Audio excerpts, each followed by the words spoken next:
ভুল করি না। ফেনী ইতিহাস রয়েছে অনেক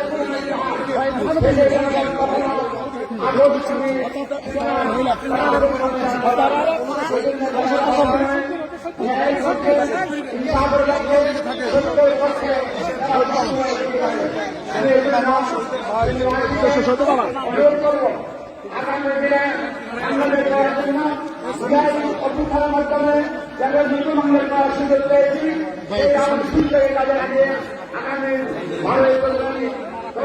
নির্বাচনে আমাদের যে যারা প্রার্থী হয়েছেন সেটার পক্ষে আইনসভার পক্ষে সেই যারা নির্বাচনের পক্ষে আমাদের নির্বাচনে গ্রহণ করে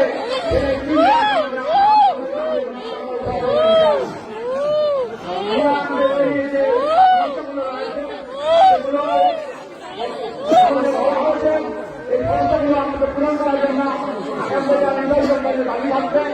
এখানে একটা কথা বলতে হয়, আপনি দৃষ্টি দাঁড়ান সরকারি মেডিকেল কলেজ এগুলো বিষয় জন্য আমাদের এখানে প্রধানমন্ত্রী করেছিলাম তখন নেতৃত্বে ব্যর্থতার কারণে আমরা হয়নি।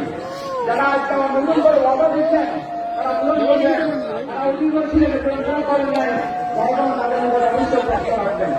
আমরা আমাদের সমস্যা রয়েছে, এখানে পায়খানার ছাত্রছাত্রীর জন্য এক পরিমাণে ভবন নেই,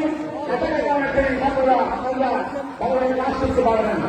এখানে যতগুলো শিক্ষক শিক্ষক নেই, ভবন নেই, শিক্ষকদের সাধারণ কর্মচারী নেই, এইগুলো হচ্ছে আমাদের স্বতন্ত্র সমস্যা। এই জন্য আমরা মনে করি এই সমস্যার আগে সরকার প্রদান করবেন সমীকরণটা প্রাণ কাটিয়ে আমরা আমাদের তিনজনকে এখানে ভোট আসছেন। এরপরে আমাদের